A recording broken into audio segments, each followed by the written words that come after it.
Welcome everyone to Two Loose Lug Nuts. This is Clint, This is Max. This is episode 3. and we like to discuss our NASCAR, F1, and other motorsports news. Kicking off NASCAR, the Instacart 500 from Phoenix. We have top 10, Truex first, Joe Logano, Denny Hamlin, Brett Keselowski, Chase Elliott, Kevin Harvick, Kyle Larson, William Byron, Christopher Bell, and my man Ryan Blaney. Top 10. Well, it was a pretty good race. Not a crazy amount of action.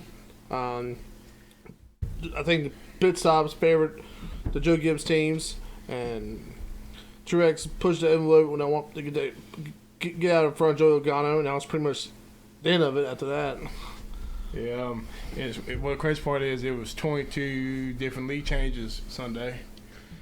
Yeah, but it was also it was a couple of green flag pit stops that contributed to that. Yeah, 4 or 5 wide restarts too. Yeah, that's I guess, one beauty of the Phoenix or ISM Raceway. Yes, sir.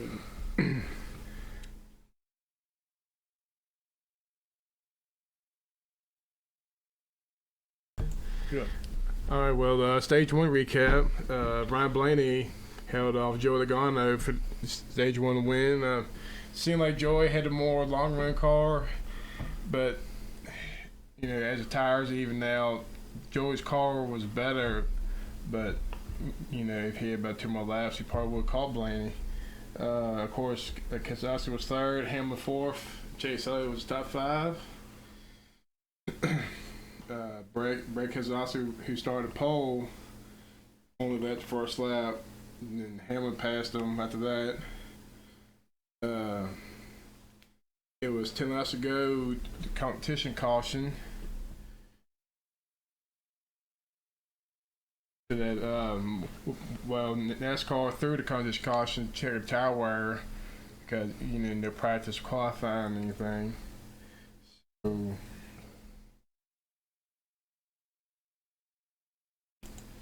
So, back, I was saying, lap 31, the NASCAR displayed the competition caution, checked tire wear, and all the lead cars went to pit road. Keselowski was first roll off pit road. Larson, who was starting rear, he came out to the top 15, but was penalized for speeding, so he had to go all the way back from the rear. Lap 44, Blaney passed Keselowski turn 3, and of course for the lead.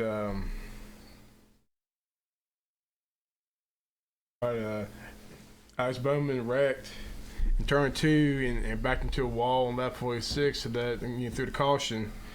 Handful of cars pitted, but Blaney stalled out and kept the lead when the green flag dropped back on lap 52 with 10 laps after getting first stage. Blaney was just fast enough to hold off Joey, and Blaney had pulled away, and about the last 2-3 laps, Joey had caught up to him, but didn't have enough time to pass him. Yeah, I mean, the Penske cars were pretty good at the beginning of the race. I mean, it was, I guess, the Hendrick cars weren't as dominant this weekend. It was pretty much the Gibbs and Penske cars. I think with the penalties and starting the rear and everything else, that gave Hendrick a disadvantage at the start, and then Larson speeding pit road twice, that just, hurt him as well too. Because Larson had top 5, top 10 car as it is.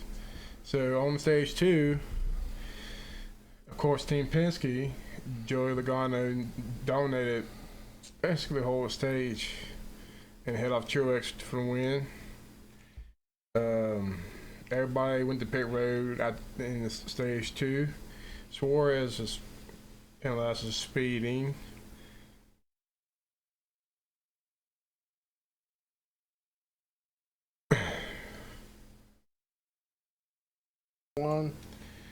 Lap 89, could it wear wrecked Fast Pasta, Anthony and Fardo? Yeah. In turn 2. On lap 28, Larson went to inside Blaney, turn one, and came with past Blaney for the second. And finished. Well, he finished 3.5 seconds behind Logano at the end of the stage. Again, at the end of stage 2, Larson could pit. He get busted for speeding again.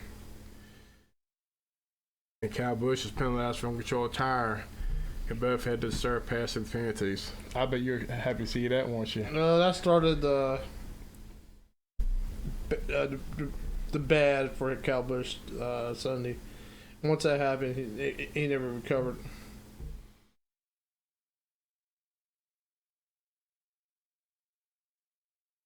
And that was your race recap for the Instacart 500. Here's Max with the Xfinity Top 10 rundown. Yeah. The race was the call A11 before you dig 200. Top 10 was Austin Cindric, Ty Gibbs, Brandon Brown, Riley Hurst, AJ Allmendinger, and Jed Burton, Bailey Curry, Justin Allgaier, Brett Moffitt, and Jeremy Clance. Which I like the top 10 there. I mean, of course, Ty Gibbs, 2 starts, 1 win, 1 second place finish. And I bet you, the way he was looking, if he had another 3-4 laps, I think he'll pass Cindric. Oh, yeah. So he would have won. And it's even better to see Brandon Brown, 68 car, with a little single car operation, all the top 3. Yeah, it was good to see just some of the smaller teams do well. I mean, Cindric dominated the whole first stage. I think he led every lap. I mean, Penske pretty much owns Xfinity Series right now. Oh, Cindric does, because I think he's the only Xfinity car they got. Yeah, you can see old... Gregson blew, I guess it busted an oil line or something, and his date came to end early in the second stage. Yeah, it seems like he can't even catch a break this year, either from his own doing or from mechanical issues. Yeah, I mean, he's had fast cars, so I'd rather have problems finishing with fast cars than finish with slow cars. You know, 'cause eventually luck will fall your way, and you'll probably pick up top 3 or win somewhere down the line. And all he needs to do is get 1 win and finish at the top 30 in points, and he's in the playoffs, and that could rescue his season in a heartbeat. So yeah, that's the basic recap of this Xfinity race. Guess you want to preview Atlanta? Well, yeah, we always talk about Atlanta. Me and Max both observed a couple of races there before. Nothing with the current gen race cars. 2012. Yep. Yeah. Labor Day weekend. But yeah, Atlanta's a pretty fast track. Very, very old surface. Yes. I think they did some kind of treatment for this weekend.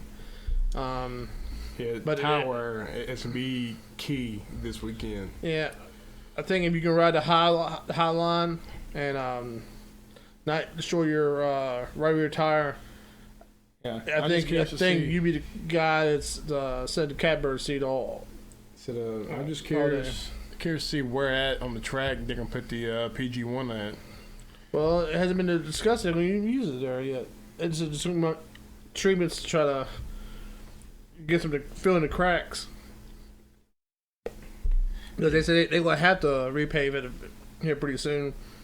It just people don't want it, but the asphalt is too old. I mean, the longer they can hold up, the better. It seems like as its age, the race itself's getting better. Yeah. It's just tire wear. I mean, they're going to be having changing tires at your pit stop probably this weekend. Well, definitely have a competition caution. I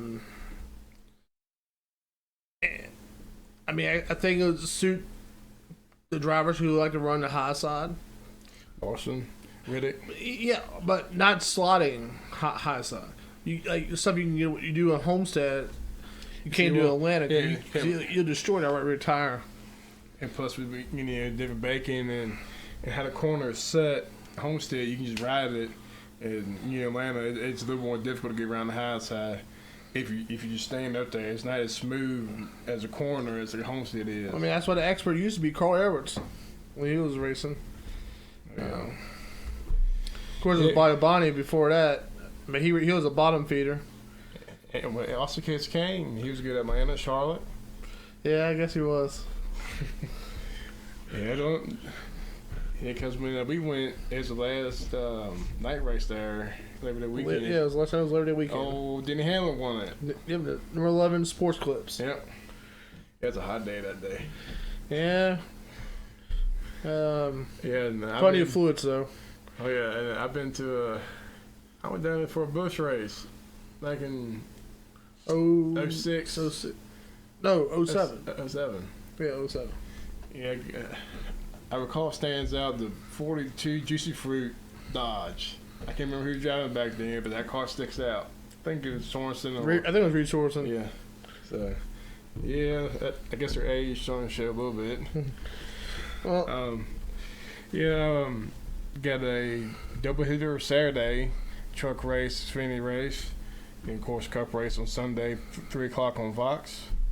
I think that should suit Noah Gregson actually to bring him up because he is a high side track rider, and if he I don't know how destroyed that car was with Homestead, but he brings that bad boy back and doesn't run to the back of David Starr again. I don't see why he couldn't win.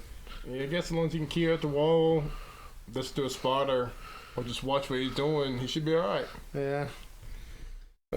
So what do you think about old Bill Lester coming back to the Truck Series this weekend? Well, I remember him driving the Bill Davis 23 Waste Management Chevrolet at Atlanta in the Cup Series. Yeah. I think he raced a handful of the races that year.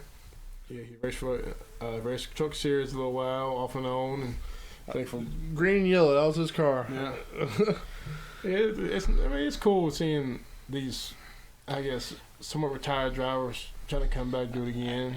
I just think he's going to be a little bit out of his league. He's been out of racing for a little while, and he's going to hop back in. I mean, granted, Atlanta is a track he's familiar with, but that's where most his age is probably going to show. And well, if he can make more than 3 laps, he can say he did better than Derek Cope this year. Well, I'll say he keep his nose clean and tries to stay on the lead lap.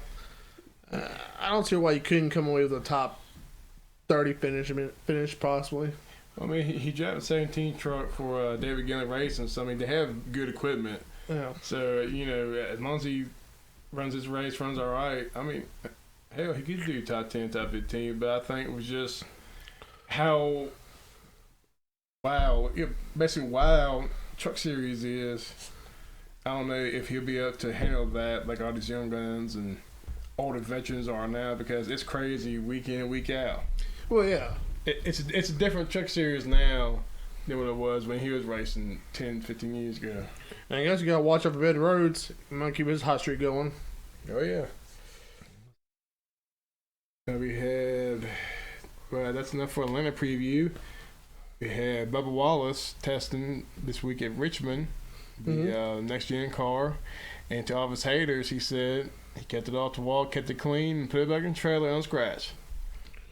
Yeah, but it was supposed to be a 2-day test. It'd been just a shortened. Because of rain. Yeah, 1 day half a day test because of the rain. He said the car definitely drives well.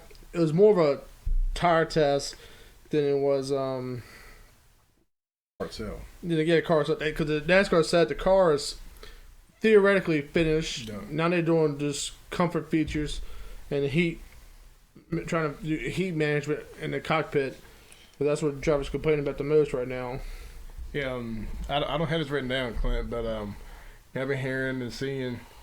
Apparently, NASCAR is trying to push now to move the number off the center door. Well, it could still technically be able to center on that in between the wheels, but like how it was an All-Star race, it'll move right in front of the front of the rear tire. I mean, that way you can have a bigger sponsor presence, which you can charge the sponsor more money, and that could be very crucial for some teams. So you old school? Do you want to keep it old school how it is, or are you more open to this concept? I'm kind of open to it. I just hope it doesn't go on like the little rear quarter panel like the old ASA cars. Yeah. Because NASCAR needs to have their own identity still.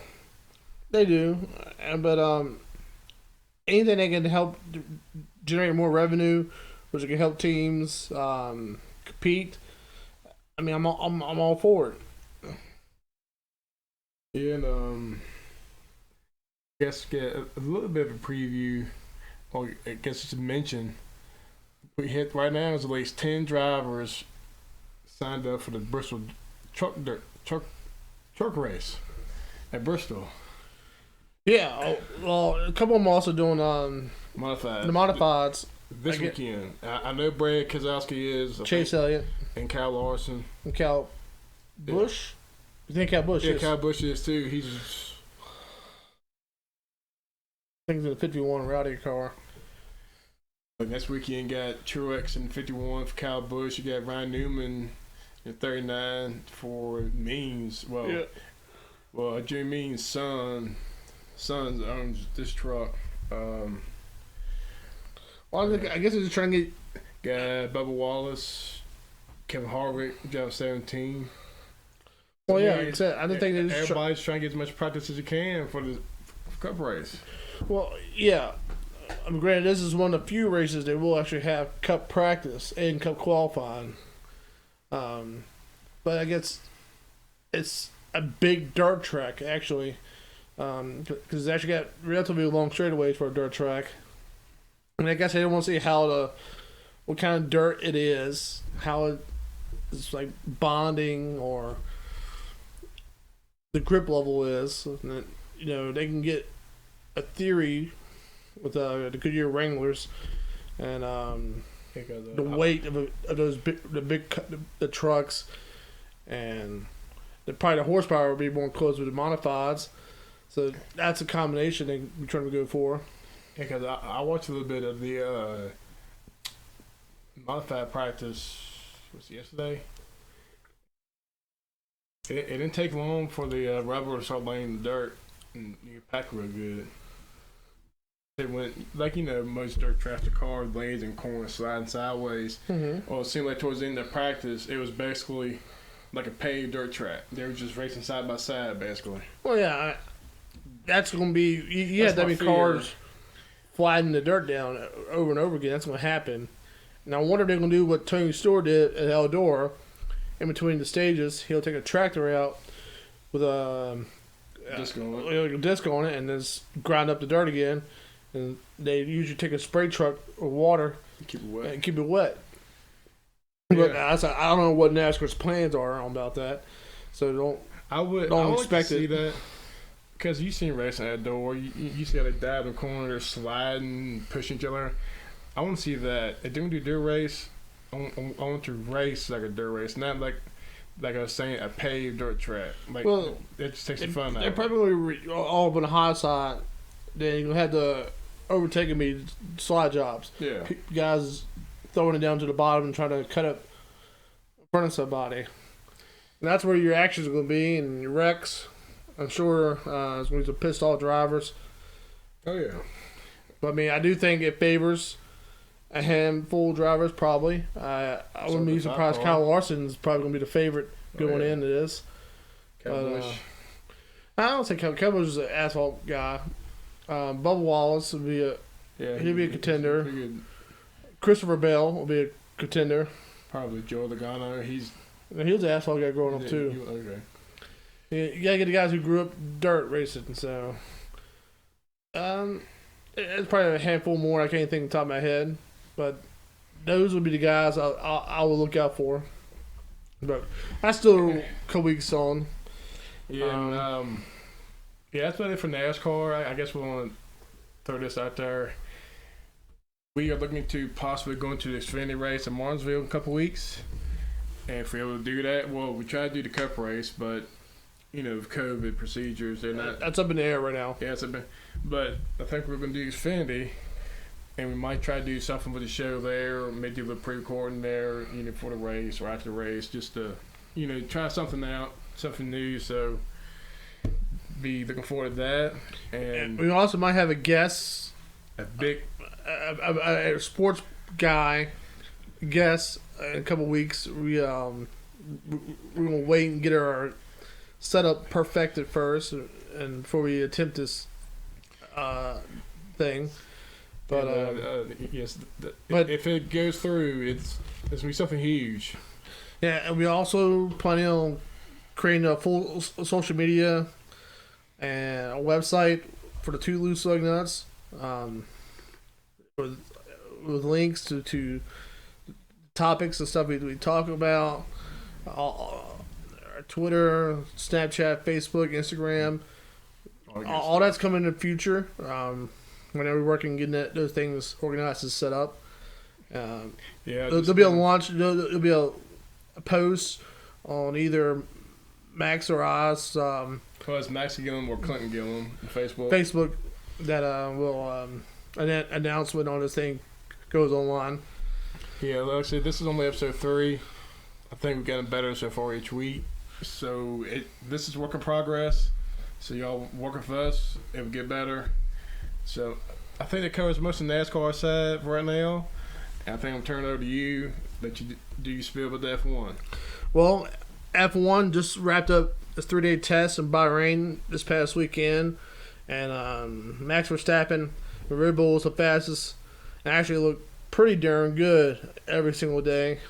I guess in the Mercedes, I'm not saying that they're not the favorite, but they have a tricky rear end on their car, because Bottas and Hamilton, every time they were pushing, it was very twitchy, especially coming out of corners.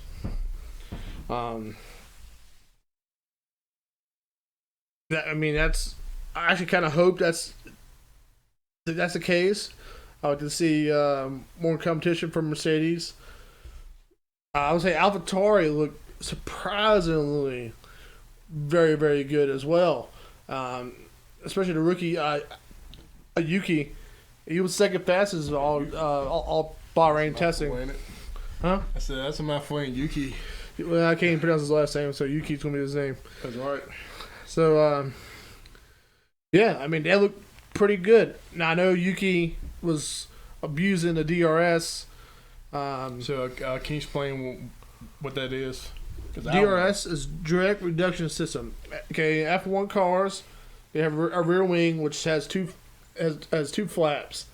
Normally they're conjoined together, but on certain sections of straightaway, they within 1 second of the car, they can push a button and it opens the flap, which in theory gives them about 20 more miles per hour on straightaway. He cuts the drag way down, hence the name direct reduction system. It's used to help overtaking. Now, we've done practice and qualifying and testing. Well, practice qualifying, you can use it anytime you want to within those zones. But in testing, you can use it anytime, anywhere you want to. And he was hitting the button 50 meters or so ahead of the designated area. So he was getting a little extra boost down the straightaways. I don't know how much that would translate. He was still probably a top 5 car, but it certainly didn't hurt him. McLaren looked very, very good. I think the Mercedes package that they have now is bonded very well with their chassis. Ferrari, Alfa Romeo, you can definitely tell Ferrari's engine has made a horsepower gain this past year. They're not struggling like they were last year. So they look closer on pace. I still think Ferrari is probably on like fourth or fifth fastest, maybe. And actually, I do have my rankings here of where I think the teams are after testing. All right. Well, I'll start at we'll start number one. Number one right now, I do think is Red Bull. I think that a highly upgraded and revised Honda engine. It's probably extremely close to Mercedes power, and I think Red Bull has finally got a chassis that's not. Well, it's very, very good overall. I don't think it's a tricky aero setup. There used to be some kind of fundamental flaws with the Red Bull chassis. It was it was good, but they always had like it was unstable in certain areas. And I think they resolved that with this generation. All right. Well, the second team is Mercedes. They actually might be the fastest still, but just with the problems they had with in testing and numerous spins by Lewis Hamilton makes it like the car is on the edge. So unless they're like a mile ahead of anyone or somebody's pressuring them, I think you can probably force them into mistakes. But like I said, it's no guarantee. I don't know how if anybody's sandbagging. So hopefully it's a close fight between Mercedes and Red Bull. I mean, I respect what Lewis Hamilton has done, and but I do think it's about time for Max Verstappen and Red Bull to take a proper fight back to Mercedes. All right, but third best team, I think it's McLaren. They were the third best last year, and I think only bolting that Mercedes engine has made them even better. Danny Ricciardo looked extremely good. Granted, he had an unfortunate rotation of testing in the daytime when the track was hot, and his teammate Landon Norris was testing at night when the track was cool, so he had more grip. But both drivers look very comfortable in the car on long runs and short runs. So I think they could pick up the pieces when Red Bull or Mercedes fumble. The fourth fastest team is Alpine with a ugly airbox. It's a big old huge nostrils set on top of the driver's head, but that allows them to have a very, very tiny side pods because they moved all the coolers and radiators into the upper part of the chassis. And Fernando Alonso looked like he ain't missed a beat, even with his advanced age. And Esteban Ocon looked very, very consistent in the car.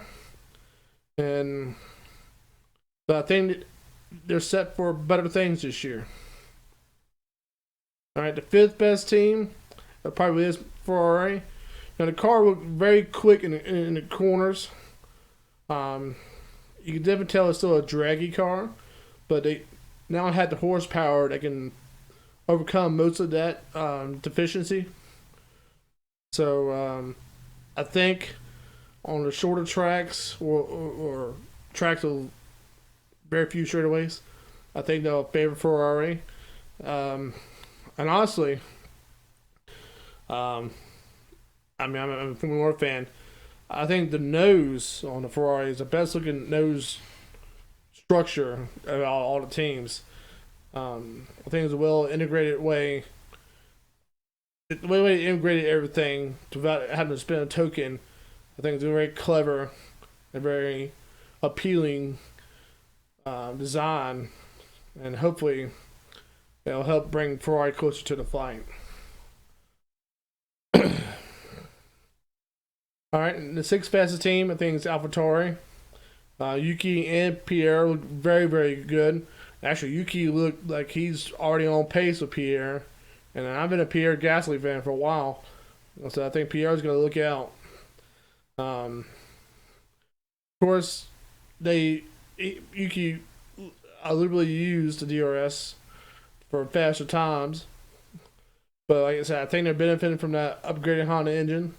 Also, the closer marriage between Red Bull and AlphaTauri.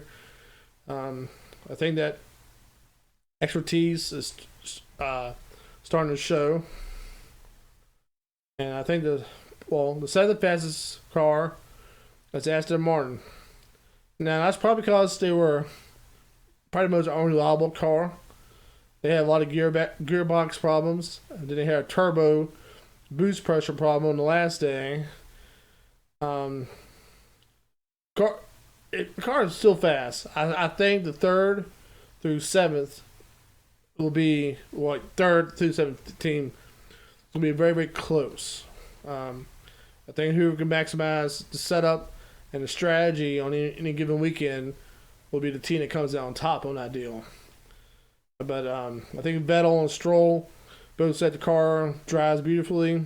They had no real issues with the drivability of the car. Just reliability was a big concern. And the eighth fastest team, I think, is Alfa Romeo. Kimi Raikkonen actually had the fourth fastest time overall. I think that was a glory run. But it does show that the Ferrari engine has made tremendous progress. Because I think he was in the top five on the straight line speed trap. So I think they made good progress. And I think they should be a tough contender for points on days they maximize their effort, I guess. The ninth fastest was Williams. Now it doesn't. They said they went for peak aero performance. So I think what that means is on a clear day, their cars actually want a better aerodynamic cars. But in traffic or wind or anything that can disrupt the airflow, their car will hurt more. It's not as probably not as predictable as other cars. That's when you chase that theory, that's what happens. But George Russell said the car looked very good. His long pace looked very good, better than Haas, which we'll get to. His short run pace was slower than Haas, but I think, like I said, race pace, they were in better shape. And the slowest car was probably Haas. Of course, they got two rookie drivers, and they only had a gearbox problem on the first morning. They had no problems, but the car looks twitchy under heavy braking.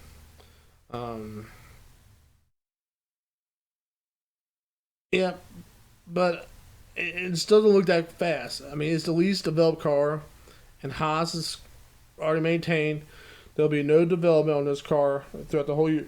They're told all their aerodynamic focus will be on the rule change for next year. So they're going to start the slowest car, and it's going to be the slowest car. I think they can maximize strategy and minimize mistakes. They might be able to scavenge some points on the other day when other people throw their points away. I also like to announce, if you're a fan of F1, Netflix just launched season 3 of Drive to Survive, which is a behind-the-scenes documentary of the season of Formula One. Wow. I think it's a. Huh? I said, well, NASCAR launched. I'm just saying the disparity between the two, because I watched some of the show that you showed me. When NASCAR launched, The Crew. Yeah, comedy. So I just want to throw that out there. Like, I believe I think about to bring up a show, I guess from NASCAR perspective, which I think in that realm, from what I've seen from the F1 show, I think it would be great for NASCAR. I think they need it because like right now we don't have the fan interaction as much. So yeah, put the camera on the driver, follow him around from time he gets set, they get the track. Does what he gotta do. Does the race, comes home, and everything in between. It'd be good because like okay, NASCAR, Talladega Nights, the crew, like Hey, F1 had Rush. And Driven. No, that was car. Don't put Driven in the F1 world. Well, I mean just in the car in a whole. That's a different racing series. But you see, on that end, great shows, great movie. I guess it's a stereotype for NASCAR. It seems like a bunch of bumbling idiots in a garage and a racetrack. Well, if you're not aware of the show, it's a Netflix crew. They embed themselves into a team for a weekend, and they follow pretty much all the stories for a team for that particular week. Contract news, interactions with the driver injury, like one driver got hurt. Yeah, it's a whole variety of. What you mean? It's good. Interesting perspective, and like I said, I do think NASCAR needs its own version. I think they could get a crew that could bet itself into Hendrick Motorsports for a week. You can you listen to the drivers' meetings, visit the shops where they're working on the cars, and developing the strategies. I think that'd be a very interesting thing. Hopefully, there's enough feedback to get that ball rolling. Netflix has said they are looking into it, but I guess they'll need more voices pushing for the effort. Which I'm totally on board. Again, I don't want y'all to think I'm talking bad about the crew because I'm not, but it's just a stereotype. All NASCAR stuff is comedy, not serious. And they need to get on more serious note. NASCAR is not just a show. Like they need to show like the real thing on TV. Not just the race, like the backstory, backdrop from Sunday night to the following week, Sunday morning. Mm-hmm. Instead of just a comedy on a fictional team, because that just gets old after a while. NASCAR prides itself for giving more fan access, yet you don't know anything that happens Monday through Friday. And this show shows everything that happens Monday through Friday with these teams in F1. So that's the thing that NASCAR is missing, and that's the last piece of fan access that they can give the viewer. Just like you're telling me, you were looking at tickets for the IndyCar race in Nashville. Yeah, the IndyCar race in Nashville. Huge access was compared to NASCAR. Yeah. Which granted, NASCAR's on the oval track, so they can only give you so much. Because it's all contained in one area. Like an IndyCar race, it's in the miles. City. It was in the city. So it's a little bit different. So it's a little bit, I guess, be a little more difficult with NASCAR than it's for IndyCar. Well, NASCAR was raised on street circuits. I don't know why they haven't thought about that, or at least did an expedition around New York City or something to see if it could work. Which I heard with this, of course, Nashville street race. Well, as a NASCAR experiment with the Nashville, now they have a track layout. Cause I heard this week that some people in NASCAR will be interested in trying it out. Yeah. Well, just to see. It's harder for them to jump into a IndyCar and get up to speed, especially road course racing. Jimmy Johnson has already attested that how much he's struggling, but he is getting faster. Don't get me wrong. I'm not trying to knock Jimmy Johnson. He's within a second now of the top guy. I think. He all right today to right in qualifying. Well, that's different. That's not IndyCar. Oh, ISMA. Yeah, ISMA. But I think that would be very interesting. Like I said, I hope NASCAR gets on the ball and his fans push for this access. Yeah, but anyway, it's a great show. That Drive to Survive. I recommend it. Um, Yeah, I just watched episode 1, season 1, and I really want to watch more of it. So definitely check it out. And you NASCAR fans out there, that's something you want. I don't know if you gotta go on Twitter, go on Facebook, do what you gotta do. You put the word out there. The NASCAR needs to have more show like this instead of jokes. instead of jokes, comedy, and the same stuff's going on for years. It's time for a new, fresh look on NASCAR. Yeah. Also, next weekend, the F1 season kicks off in Bahrain, the actual first race. I'm looking forward to that. Anyway, I think that wraps up the F1 news for now. I guess we'll go ahead and move into our picks for the week. And first, I'd like to say congratulations to myself for picking the winner last week at Phoenix. Martin Truex, thank you for proving me correct.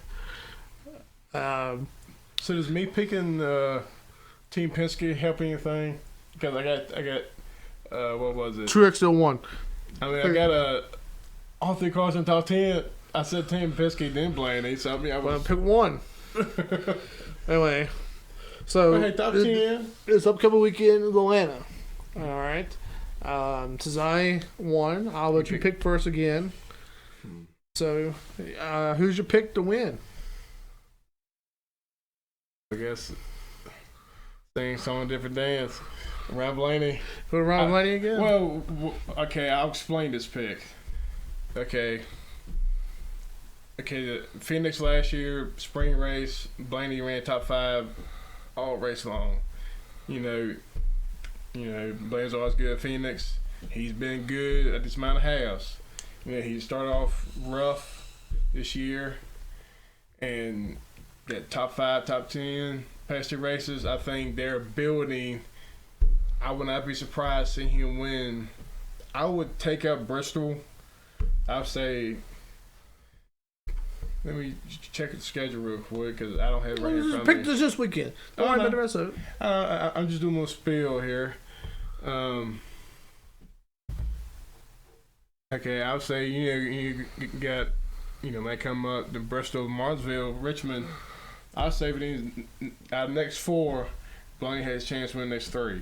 So I'm excluding Bristol because he's been damn good at Martinsville the past couple of years. But anyway, I'm going Blaney because he's been getting better and better every week, and I'm sticking to my guns.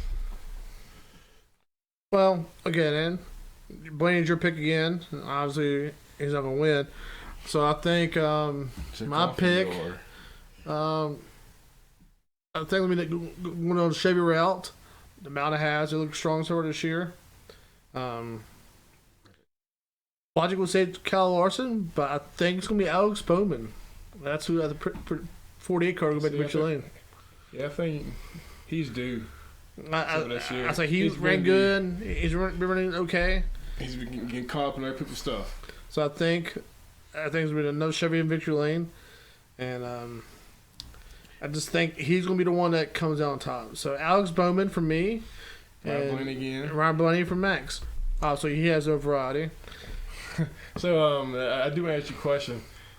We're about to wrap up here. 5 different winners, 5 races, 16 spots. Do you think there'll be 16 different winners this year for how it's looking so far? I think it'll be 14. Because you still got Harvick, Hamlin, Kyle Busch, granted Blaney, Logano, Keselowski. I mean, that's 6 right there. Yeah. And then right there's 11, so that's only 4 or 5 more spots. I was going to say 14.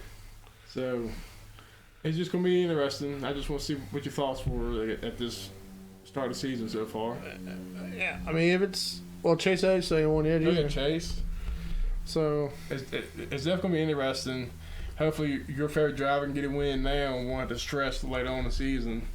Like Blaney likes to do for me. He likes to wait till the last couple of weeks to either lock in or, get a win. So, well, I was going to say to Bristol, the spring race, but that's dirt now, so I don't know if Cowboys going to win Bristol until the fall. Yeah, by then it might be too late. Yeah. Well, here's I noticed Kyle Busch. He's still in the same struggles from last year.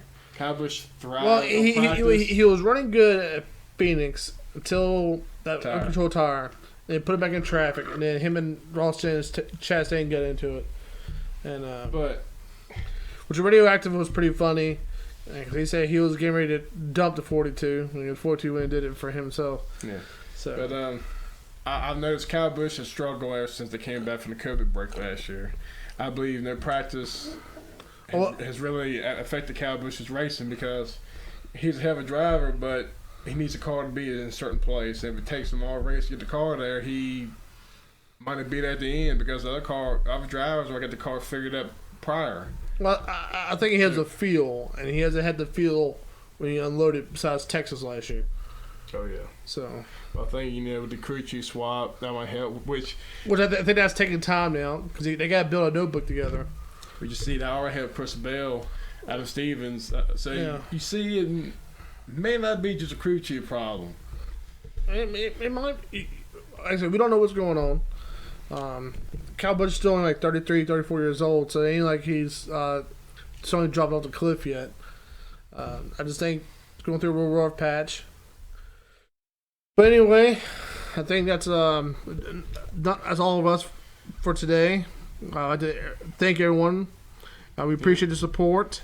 We do wish for comments. Actually, will help us to prepare tell us what we need. improve the show. Improve the show, better preparation. What you'll like, what you want us to add, what you want us to take out, and so that we can.